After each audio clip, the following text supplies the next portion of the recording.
So in the yesterday part we did about what? Which topic? Combination of lenses, refraction through spherical surfaces, as well as power of the lenses. हमने ये topics किए थे. तो आज हमने जो topic करना है that is the most important part. First one is the refraction by a lens, and the second one is known as your lens maker formula. Okay, and after that we will do the next topic. तो पहले हम start करते हैं reflection by lens के. Reflection होता क्या है?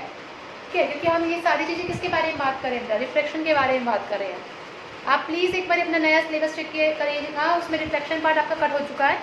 That's why I started from the reflection part. Okay, तो reflection part those who want then I will definitely do that part also.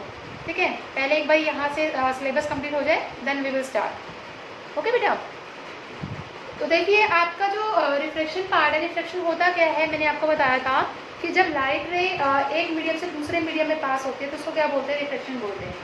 ठीक है, और वो मीडियम जो होता है वो डिफरेंट होना चाहिए. ये नहीं कि एयर से एयर में या फिर ग्लास से ग्लास में, ऐसा नहीं होना चाहिए. रेयर टू डेंसर मीडियम या डेंसर टू रेयर मीडियम होना चाहिए. और उसके बाद जो हम यूज़ करते हैं दैट इज़ द लेंसेज, क्योंकि रिफ्लेक्शन जो है it is only passes from the lenses only. ठीक है, तो लेंस क्या है? Lens is image forming optical instrument, जिसपे इमेज बनती है, और वो क्या है? एक तरह का ऑप्टिकल इंस्ट्रूमेंट है. ओके, और लेंस कितने टाइप के होते हैं? मैंने आपको प्रीवियस उसमें बताया था लेक्चर में कि कन्वेक्स लेंस और कनकेव लेंस होते हैं. कन्वेक्स लेंस क्या होता है? बीच में से कैसा होता है? थोड़ा सा थिक होता है. And concave lens is thinner in the from the middle. Okay, so these are some of the lenses and there are many more lenses like convex में भी बहुत सारे होते हैं. डबल कन्वेक्स होता है, प्लेनो कन्वेक्स होता है, बहुत सारे, मतलब 2 या 3 आपके लेंसेज लाई करते हैं. सिमिलरली कनकेव के केस में भी लाई करते हैं. तो इसी के बेसिस पे हमारा जो आज का टॉपिक है that is the most important topic, और ये कई बार एग्जाम में पूछा जाता है. लेंस मेकर फॉर्मूला होता क्या है? ओके, तो your topic is lens maker formula. Most important part आप लिख भी लीजिए चाहे करें, लेंस मेकर फॉर्मूला. जो प्रीवियस टॉपिक किए हैं उनमें से सबसे ज़्यादा इंपॉर्टेंट टॉपिक आज का है, that is the lens maker formula. And in the lens maker formula we are having the 2 surfaces. 2 reflecting surfaces हमारे पास होना चाहिए लेंस मेकर के लिए. ठीक है, हमने क्या ले लिया? 2 सरफेसेस ले लिया. First one is this and the other one is this. एक तरह से कन्वेक्स ही है ये. ठीक है, लेकिन हमने 2 रिफ्लेक्टिंग सरफेसेस है इसके अंदर, एक ये वाला part and this one is the second part. 2 reflecting surfaces. और रिफ्रैक्शन के केस में अगर हमें करना है तो हम क्या कंसिडर करते हैं? पॉइंट ऑब्जेक्ट कंसिडर करते हैं. Let it be O. क्या है आपका पॉइंट ऑब्जेक्ट है. ओके, लाइट रे गई यहाँ से, ये लाइट रे यहाँ गई, इस सरफेस से रिफ्रैक्ट होगी. तो हमेशा याद रखना इसके केस में क्या होता है, एक चीज़ हमेशा याद रखना कि image of first surface is behave like a virtual object for the second surface. क्या बोल रही हूँ मैं? ध्यान से सुनिएगा कि इमेज जो है पहले सरफेस की जो इमेज बनेगी वो कैसे बिहेव करेगी? It behaves like a virtual object. कैसे बिहेव करेगी? वर्चुअल ऑब्जेक्ट की तरह बिहेव करेगी. किसके लिए? सेकंड सरफेस के लिए. यानी कि इसका जो इमेज मिलेगा वो सेकंड सरफेस के लिए कैसा लाई करेगा? वर्चुअल ऑब्जेक्ट की तरह लाई करेगा. और वर्चुअल ऑब्जेक्ट का मतलब क्या होता है कि आपका ऑब्जेक्ट भी इधर है और आपका इमेज भी इधर मिलेगी. ठीक है, तो इट मीन्स जब आप इसको क्या करोगे, इस रिफ्लेक्टिंग सरफेस से जाओगे तो इस केस में आपका जो इमेज मिलेगी बेटा, वो इमेज कहाँ से कहाँ मिलेगी? आपको फर्स्ट सरफेस में मिलेगी. कहाँ मिलेगी? First surface. तो हमने क्या कहा कि इमेज जो है पहले ऑब्जेक्ट की वो कैसे बिहेव करेगी? Like a virtual object for the second surface. तो ऑब्जेक्ट ओ जो है वो क्या है? कौन सा उसमें है? रेयर मीडियम में है. ठीक है, इसका रिफ्रैक्टिव इंडेक्स हमने कंसिडर कर लिया क्या? N1. ठीक है, इसका रिफ्रैक्टिव इंडेक्स हमने क्या कंसिडर कर लिया बेटा? N1. तो ये आपका हो गया N1 रिफ्रैक्टिव इंडेक्स जो रेयर मीडियम में है. तो देखिए लेंस मेकर फॉर्मूला में हम लेंस लेते हैं and in that lens only हम उस लेंस के अंदर क्या करते हैं बेटा? In that lens we will take the 2 refracting surfaces. हमारे पास कितने रिफ्रैक्टिंग सरफेसेस होते हैं? 2. ठीक है, और हमें पॉइंट सोर्स लेना होता है ऑब्जेक्ट के प्लेस पर, एक पॉइंट सोर्स. अब क्या होता है, जैसे मैंने आपको पहले बताया कि इमेज जो है पहले सरफेस की वो कैसे बिहेव करती है? वर्चुअल ऑब्जेक्ट की तरह बिहेव करती है. Second the object O is in the rare medium. Object O कहाँ है? रेयर मीडियम में है. और इसका रिफ्रैक्टिव इंडेक्स हमने क्या कंसिडर कर लिया? Let it B N1. क्या ले लिया हमने? N1. ओके, तो जो इंसिडेंट रे है आपकी OQ, देखिए इंसिडेंट रे क्या है आपकी? OQ. ये वाली कौन सी रे है आपके पास? OQ. OQ क्या है आपके पास? That is your incident ray. Okay, और वो किसकी जाके स्ट्राइक करेगी?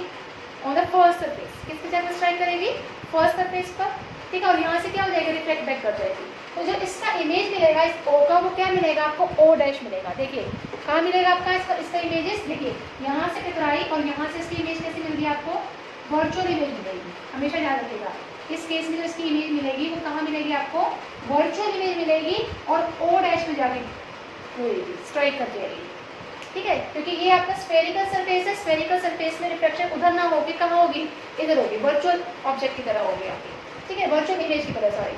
अब ये जो वर्चुअल इमेज है इस सरफेस के लिए, वो इस सरफेस के लिए क्या काम करेगा, एज अ वर्चुअल ऑब्जेक्ट का काम करेगा। कैसे करेगा, वर्चुअल ऑब्जेक्ट का। और देखिए अब जब ये वर्चुअल ऑब्जेक्ट का काम करेगा, ये यहाँ से क्या हो जाएगा, रिफ्लेक्ट कर जाएगा, ठीक है, रेयर से डेंसर मीडियम में रिफ्लेक्ट करेगा। और अगेन यहाँ पे अगर मैं नॉर्मल ड्रॉ करती हूँ तो यहाँ से क्या कर जाएगा, इट विल डेंसर से रेयर में जाएगा तो क्या हो जाएगा, रिफ्लेक्ट हो जाएगा, अवे फ्रॉम द नॉर्मल, ये हो गया अवे फ्रॉम द नॉर्मल चला, ओके। और इसकी इमेज हमें कहाँ मिली, आई यहाँ पे मिली, ओके। रिफ्रैक्टिव इंडेक्स इसका अगर n1 है इस प्लेस का, तो इसका कितना होगा आपके पास, refractive index that will be n2, और ये आपके पास सेंटर पार्ट हो गया O, ओके। तो यहाँ से आपने क्या कंसिडर कर लिया, इसको क्यू कंसिडर कर लिया, इसको क्यू डैश कंसिडर कर लिया, ओके। और ये हो गया आपके पास आई, ओके। तो यहाँ से ऑब्जेक्ट है, ऑब्जेक्ट से लेकर सेंटर तक का जो डिस्टेंस होता है उसको क्या बोलते हैं, यू बोलते हैं, क्या बोलते हैं, यू। और आपका इस इमेज से सेंटर तक का डिस्टेंस क्या होगा, लेट इट बी v1, क्या ले लिया हमने, v1। सिमिलरली इस सेंटर से लेकर इस इमेज तक का डिस्टेंस हमने ले लिया, let it B v, okay बेटा। तो ये डायग्राम आपका मोस्ट इंपॉर्टेंट पार्ट है, ठीक है। जब तक ये डायग्राम समझ नहीं आएगा तब तक कुछ समझ नहीं आना। आप देखिए अब हमने जो प्रीवियस लेक्चर में किया था कि रेयर से डेंसर मीडियम का क्या फॉर्मूला होता है और डेंसर से रेयर मीडियम का क्या फॉर्मूला होता है, उस चीज़ के लिए हम बात करते हैं। अब सेकंड इसमें क्या हुआ, अब हमने जो कल केस किया था उसमें हमने क्या पढ़ा था कि रेयर से डेंसर मीडियम के लिए आपका फॉर्मूला क्या था, ठीक है। यहाँ पर ऑब्जेक्ट डिस्टेंस कितना है, u, ठीक है, इमेज डिस्टेंस कितना है हमारे पास, v1, ऐसा ही है कुछ, ठीक है। अब इसको सॉल्व करेंगे तो हमारे पास डेंसर, ये आपका रेयर मीडियम है, ये डेंसर मीडियम है, तो रेयर से डेंसर मीडियम का जो हमने कल फॉर्मूला निकाला था वो क्या था, -n1/u plus n2/v is equal to what, it is equal to n2 - n1/r1। पहले के केस में हमने क्या मान लिया, दैट इज योर r1। देखिए ये जो सरफेस था उसका रेडियस हमने मान लिया r1 और इस सरफेस का रेडियस कितना मान लिया हमने, r2, रेडियस ऑफ कर्वेचर। तभी यहाँ पे हमने क्या लिखा, r1 लिखा, और बाकी सारी चीज़ें आपके पास क्या रही, u एंड v रही, u v एंड r1, ठीक है। सिमिलरली अगर हम बात करें इसकी सेकंड केस की, डेंसर से अगेन रेयर पर जाने की, ठीक है, उस केस में आपका जो ऑब्जेक्ट डिस्टेंस है वो कितना होगा, v1 होगा, ठीक है, और इमेज डिस्टेंस कितना होगा आपका, v होगा। आई थिंक सो इसमें भी इमेज डिस्टेंस आपका v1 है, इसको v1 कंसिडर कर लीजिएगा, u एंड v1। ऑब्जेक्ट आपके पास u है, इमेज आपके पास क्या है, v1, और रेडियस कितना हो जाएगा इसका, r1 हो जाएगा। सिमिलरली अगर हम बात करते हैं सेकंड रिफ्लेक्टिंग सरफेस की जो डेंसर से रेयर में जा रहा है, उस केस में ऑब्जेक्ट क्या लाई करेगा आपका, v1, ठीक है, और इमेज क्या होगी आपकी, v। तो यहाँ पर हम क्या लिख सकते हैं, सेकंड के केस में u आपके पास है v1 और v आपके पास है अगेन v। तो आपके पास जो डेंसर से रेयर का केस था वो क्या था, आपने रिफ्लेक्टिव इंडेक्स को चेंज किया था, -n2/v1 हो जाएगा plus n1/v is equal to n1 - n2/r2, ठीक है। ये केस हमने कल केस के हमने किया था, तो इसको आप कंसिडर करिए फर्स्ट इक्वेशन, इसको कंसिडर करिए सेकंड इक्वेशन। इसमें आपका प्रीवियस ही वो लाई करेगा, प्रीवियस जो आपने केस किया था उन्हीं को ही आपने यूज़ करना है। आपके पास रेयर से डेंसर और डेंसर से रेयर, अगर आपने प्रीवियस वाला नहीं किया तो प्लीज़ पहले उसको पढ़िए जाके, ओके। अब आप क्या करेंगे, फर्स्ट और सेकंड सरफेसेस को क्या करेंगे, ऐड कर देंगे। फर्स्ट और सेकंड को क्या करेंगे, ऐड, जो आपका फर्स्ट वाला है और ये सेकंड वाला है उनको ऐड करिए। देखिए इसको ऐड करो कितना आएगा, -n1/u प्लस n2/v1 -n2/v1 plus n1/v is equal to n2 - n1/r1 plus n1 - n2/r2। दोनों को हमने क्या कर दिया, ऐड कर दिया। जब हम इसको ऐड करेंगे तब देखिए ये से क्या हो जाएगा, कैंसिल आउट हो जाएगा। आपके पास क्या रहा, n1 रहा, n1 को कॉमन ले लीजिए अंदर, ठीक है। अब क्या करिए, अंदर क्या रह गया, 1/v - 1/u रह जाएगा यहाँ पे, इट इज इक्वल टू, ठीक है। अब इसको सॉल्व करिए, यहाँ पे इसको कैसे सॉल्व करेंगे, यहाँ पे n1 - n2 है, अगर मैं माइनस कॉमन ले लूँ, यहाँ पे माइनस कॉमन ले लिया जाए तो ये कितना हो जाएगा, n2 - n1 हो जाएगा, माइनस N1 हो जाएगा। अब इसमें से N2 माइनस N1 को कॉमन निकालें, कितना आएगा, ये हो गया N2 माइनस N1 कॉमन, और अंदर हो गया आपके पास 1/R1 माइनस 1/R2। ठीक है, अब इस N1 को इसके नीचे लेकर जाइए, क्या आएगा आपके पास 1/V minus 1/U is equal to N2 minus N1/N1, और अंदर रह गया आपके पास 1/R1 माइनस 1/R2। ठीक है, अब इसने क्या कहा कि अगर मान लीजिए ऑब्जेक्ट लाई करता है इन्फिनिटी पे, ये स्पेशल केस है इसका, आपका मेनली जो टॉपिक था वो यहाँ तक था। ठीक है, स्पेशल केस आता है कि अगर ऑब्जेक्ट इन्फिनिटी पे लाई करता है और आपको पता है कि इसकी इमेज कहाँ बनती है, एफ पे बनती है। ये सभी को पता है कि ऑब्जेक्ट अगर इन्फिनिटी पे होगा तो इमेज कहाँ बनेगी, एफ पे बनेगी। इट मीन्स उस केस में जो आपका वी होगा वो क्या लाई करेगा, एफ लाई करेगा। देखिए कैसे, अब मैंने केस क्या लिया कि अगर ऑब्जेक्ट इन्फिनिटी पर है, अगर ऑब्जेक्ट कहाँ है, इन्फिनिटी पर, तो जो इसकी इमेज मिलेगी वो कहाँ मिलेगी, आपको फोकस पॉइंट पे मिलेगी। इट मीन्स यू आपका इन्फिनिटी हो गया और वी आपका क्या हो गया, एफ हो गया, है ना। अब जहाँ पर भी u है उसकी जगह पे आप इन्फिनिटी पुट करिए, जहाँ v है वहाँ उसकी जगह पे क्या पुट करिए, f पुट करिए। तो क्या आएगा फिर आपके पास 1/f माइनस 1/इंफिनिटी इट इज इक्वल टू, यहाँ क्या हो जाएगा आपके पास N2 minus N1/R into 1/R1 minus 1/R। ये आपके पास राइट हो गया। ठीक है, 1/इंफिनिटी तो क्या होता है 0, तो आपके पास कितना हो गया बेटा 1/f is equal to N2/N1 minus N1 से N1 क्या हो जाएगा, कैंसिल 1 रह जाएगा, और यहाँ पे क्या रह जाएगा 1/R1 माइनस 1/R2। ठीक है, अब आपने क्या किया, जब आप थर्ड और फोर्थ इक्वेशन को कंपेयर करेंगे, थर्ड इक्वेशन कौन सी है आपकी, ये वाली, और फोर्थ इक्वेशन आपके पास ये वाली। देखिए ये चीज़ें तो ये दोनों क्या है आपके पास सेम है, सिर्फ और सिर्फ कंपेयर क्या होगा आपके पास 1/f। तो आपके पास यहाँ से जब आप कंपेयर करेंगे तो 1/f किसके आ जाएगा 1/v माइनस 1/2। यही तो निकालना था हमने लेंस मेकर फॉर्मूला में, हमने क्या करना था, फोकल लेंथ को डिस्क्राइब करना था। ठीक है, और by comparing third and fourth equation. Understood बेटा, through a prism. Your next topic is reflection through a prism.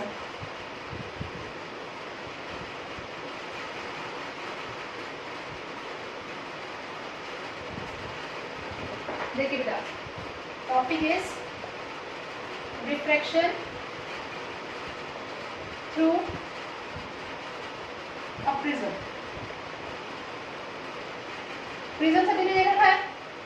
ठीक है, प्रिज्म का काम क्या होता है बेटा, प्रिज्म का काम है जो कि स्प्रेड कर दे एक वाइड सोर्स ऑफ लाइट को, किसमें 7 कलर्स में। ये आपने सभी ने पढ़ भी रखा है और आई थिंक सो देख भी रखा होगा।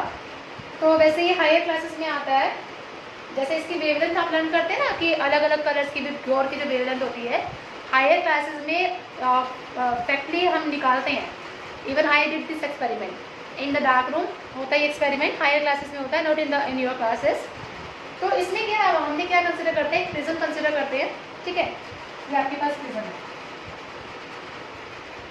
प्रिज्म का सिर्फ एक फेस ले लिया हमने, ठीक है, ट्रायंगुलर फेस, और उसमें हमने क्या करवाया, लाइट को इंसिडेंट करवाया, स्ट्राइक करवाया at an angle of incidence. ठीक है, हमने क्या करवाया, इसको स्ट्राइक करवाया just like this.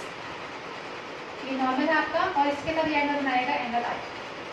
Okay, it moves from क्या, कहाँ से कहाँ जाएगा, रेयर से डेंसर मीडियम में जाएगा। This medium is your rare, this medium is your denser. ठीक है, ये आपका रेयर मीडियम है, ये आपका डेंसर मीडियम है।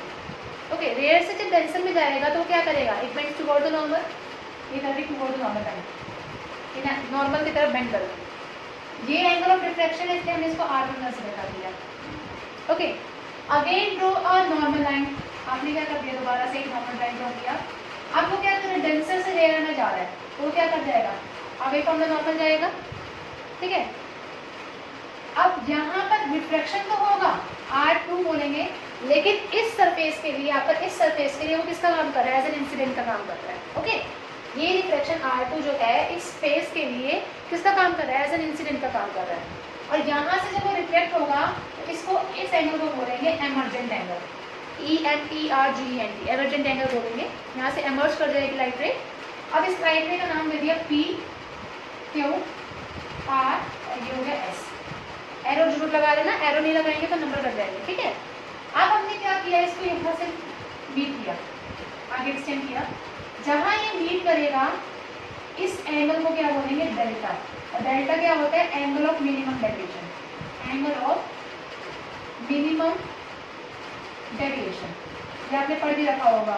क्लास 10 में आपने इसको डी से पढ़ा है, लेकिन क्लास 12 में आप इसको डेल्टा से पढ़ेंगे, इसको डेल्टा बोलते हैं, ठीक है, डेल्टा। और यहाँ पर जो ये एंगल ए है, ये वाला angle, this is known as your angle of prism. क्या बोलते हैं इसको हम, एंगल ऑफ प्रिज्म।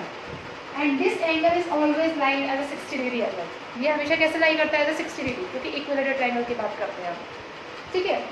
बाहर का जो आपका रिफ्रैक्टिव इंडेक्स है उसको n1 मान लिया, अंदर के रिफ्रैक्टिव इंडेक्स को हमने क्या मान लिया, let it be n2। Okay, again यहाँ का बाहर क्या हो जाएगा, again n1 is known as your refractive index.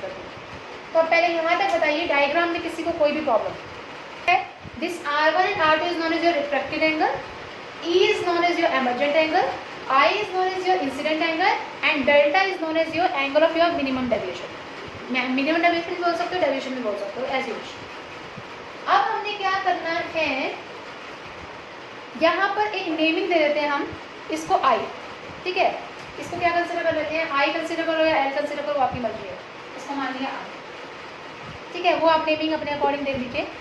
अब क्या ये क्वाड्रिलेटरल बना रहा है, देखिए एक क्वाड्रिलेटर बन रहा है, AQIR, ठीक है।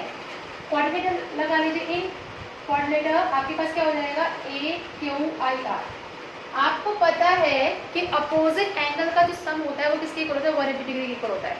पैरेललोग्राम लगा लीजिए, क्वाड्रिलेटर कुछ भी लगाइए, वैसे पैरेललोग्राम कंसिडर कर लीजिए आप। एक पैरेललोग्राम में आपके पास जो अपोजिट साइड्स होते हैं ना, अपोजिट एंगल्स होते हैं, उनका सम हमेशा किसके इक्वल होता है, 180 डिग्री के। ये एंगल ए है तो इसके अपोजिट कौन सा होगा, ये वाला एंगल होगा, ठीक है। एल ले रखा है, आई हम आई ले लेते हैं, एल ले लो, मर्जी आपकी, ठीक है।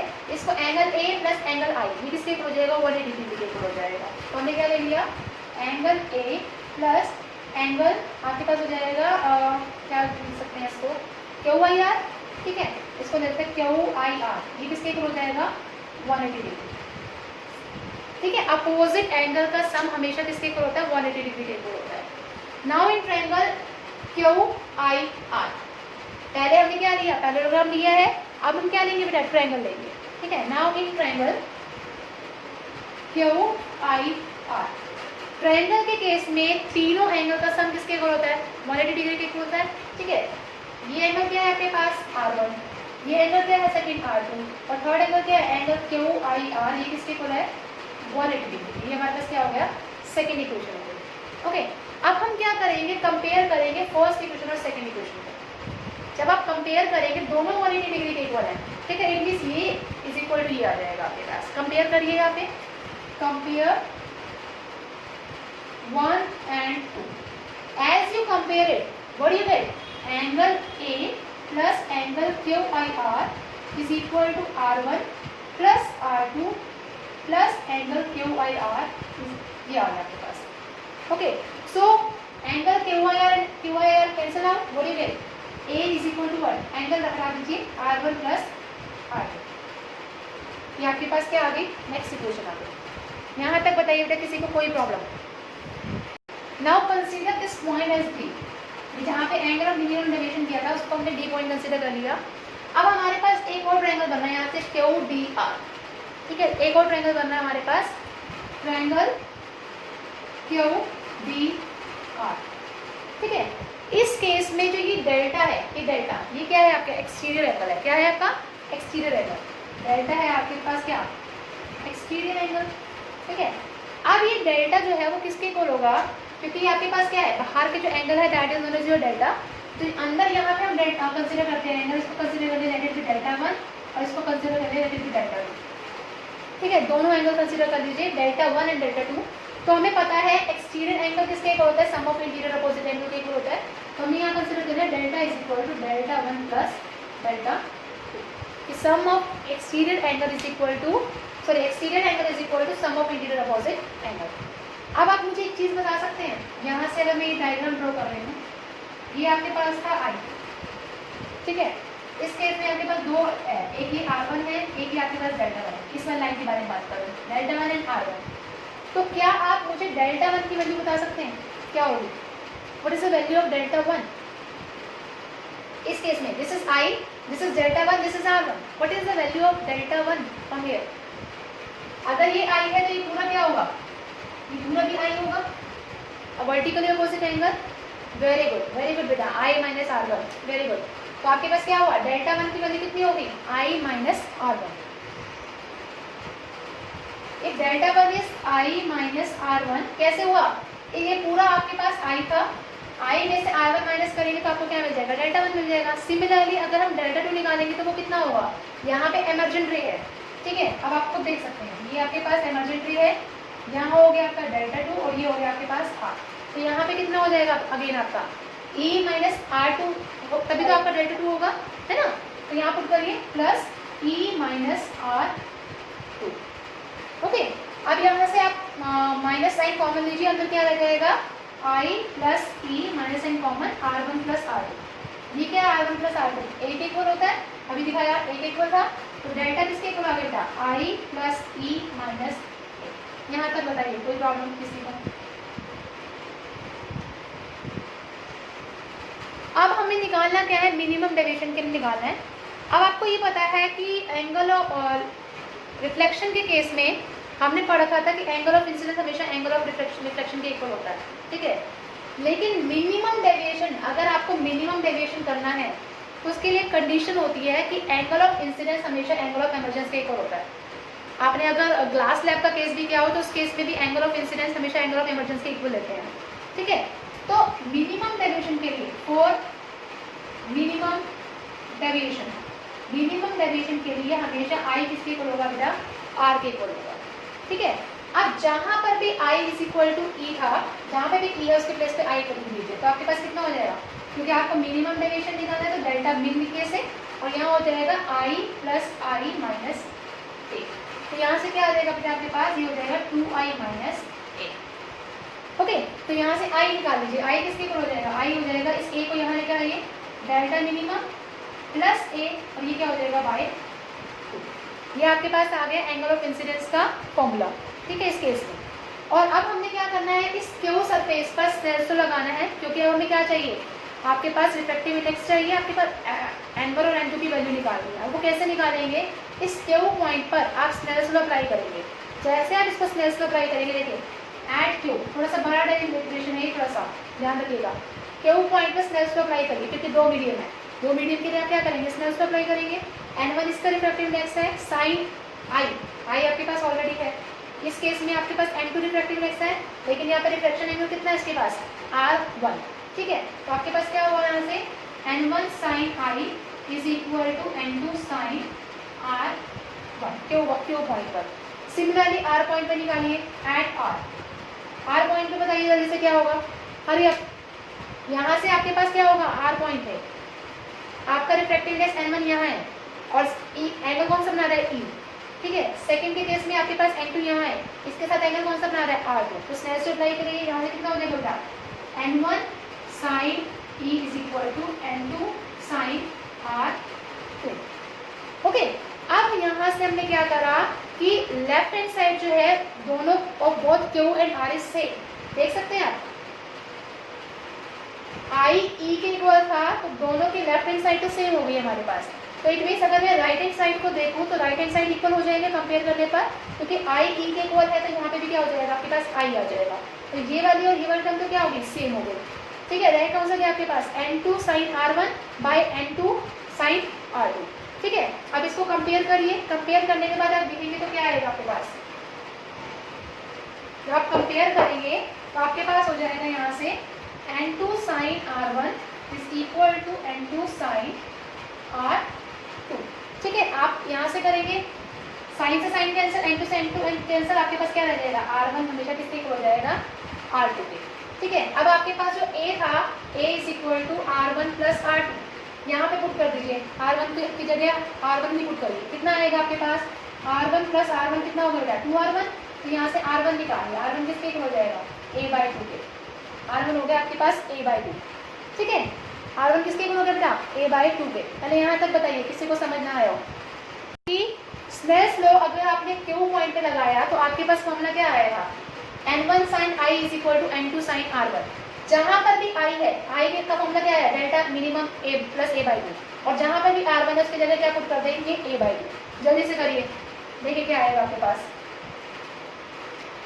एट क्यू वाले पॉइंट पर आपके पास जहां पर भी आपके पास ये था n1 साइन आई, आई कितना है आपके पास, delta minimum plus A by two is equal to n2 sine R one, R one कितना है बेटा, sine A by two. Okay, यहाँ से आप क्या करेंगे, अगेन n2 निकालिए, ये n2 निकालिए यहाँ से, n2 किसके इक्वल हो जाएगा बेटा, n1 sine A plus delta by two divided by sine A by two. ठीक है, स्मॉल एंगल के लिए साइन को आप क्या करते हैं, नेग्लेक्ट कर देते हैं, तो आपके पास सिंपल यहाँ से आ जाएगा n2 is equal to n1 A plus delta by two by A by two. आपको यही प्रूव करना था यहाँ से स्मॉल एंगल्स के लिए।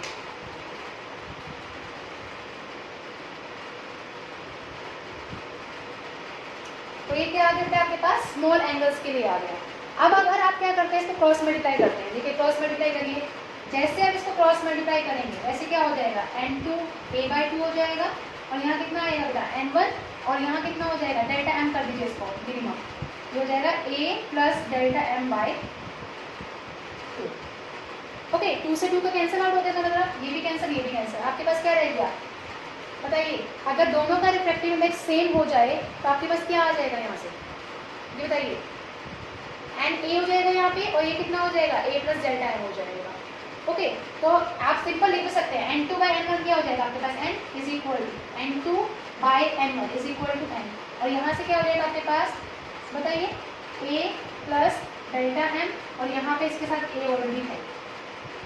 ओके, तो यहाँ से आप डेल्टा m निकाल लें, डेल्टा m किसके इक्वल हो जाएगा, n a माइनस ए, तो यहाँ से a कॉमन निकालिए, कितना रह जाएगा n माइनस वन।